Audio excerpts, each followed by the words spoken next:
I hear non-Bukusus calling him Natembeya, just like the Swahili word of saying, I'm walking. But the proper pronunciation of his name is Natembeya. Natembeya. Just like you call the speaker Wetangula. The name is Wetangula. Wetangula. Hiyo ya kinanganga hiyo. Wetangula. So, we don't have a Bukusu name called Natembeya. It just came the other day. We have Kinawekesa, Wafula, Simiyu, and so on. But originally we did not have the name Natembeya. My aunt, the sister to my father, was married to an uncle of mine called Natembeya.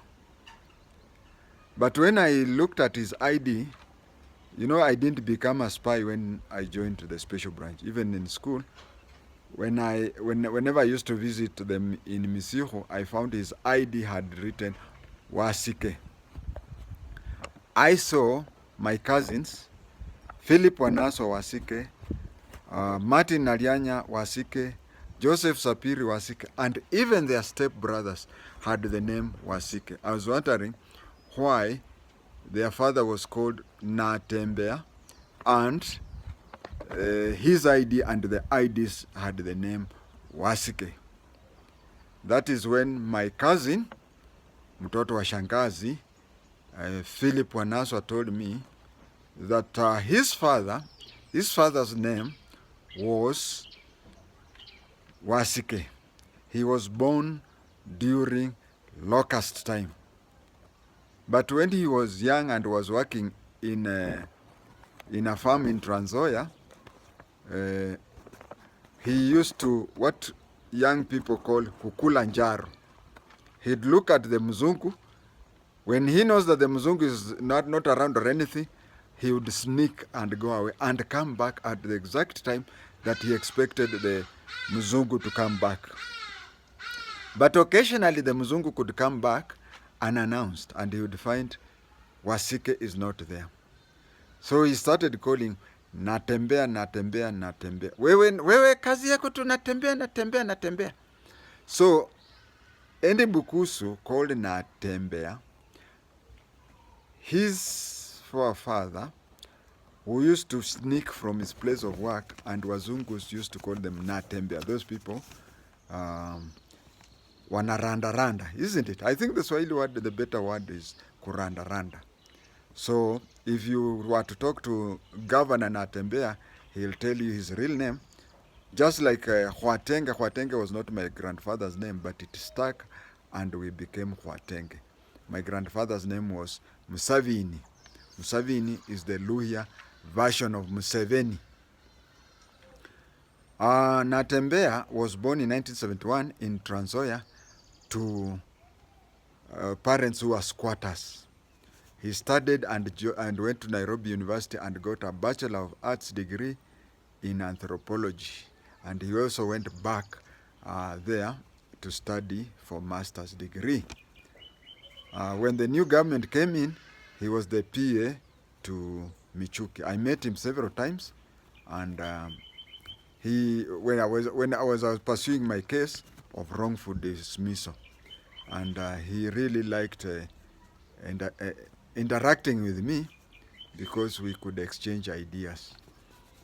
Since Michuki was from Moranga, Natembeya was promoted. You know, when PS are DOs, so he was a DO. I don't know whether he was a DO1 or DO2, but from there he was posted to Moranga as a DC, Michuki's home area. You see, there are some things which lazima uone na macho ine. Just like you can see Tom and Jerry. Oh, Tom and Jerry. Tom and Jerry was the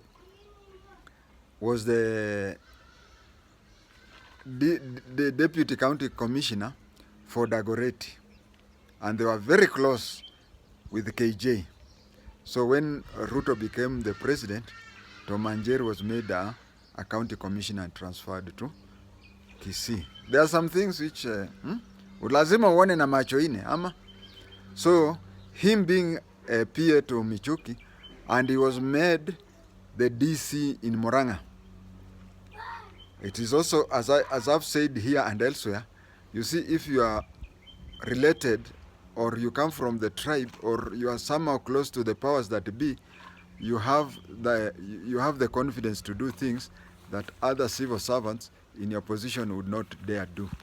So when he was there, he really finished off the Mungiki, because he was just the immediate immediate past PA to Michuki. And then that is when he was transferred. He was transferred to Isiolo slightly. And then when the new ranks came, these ranks of county commissioners, he was made the county commissioner. I think he went to Isiolo as a county commissioner, but and later went and worked in Narok as the county commissioner. It is at Narok that he was so efficient.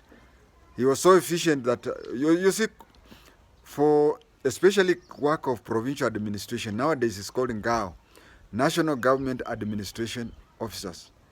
You have to use two things. You have to use the carrot and the stick. And in Narok, he was very efficient. That one made him one of the shortest serving county commissioners, and he was made the Rift Valley regional coordinator, and he resigned on the 12th January 2022. That is his history. I want to also add here again that his duet, his fights with Tangula is not personal or anything. I think he has just found a way, because he's telling people that Wetangula was born in the 50s. In our age group, those are called... okay, let us forget about lower age groups, but let us say Wetangula was born in the 50s. Now those who are ruling, Uhuru was born in 1961, Ruto was born in 1966. So he's trying to say that those who are born in the 50s should not expect to take over from those who were born in the 60s. It is up to those who are born in the 70s. And remember, he was born in 1971.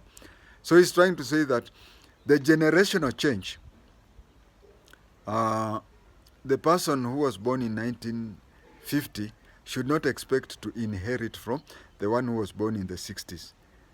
It is upon those who were born in the 70s to take over those who are born in the 60s.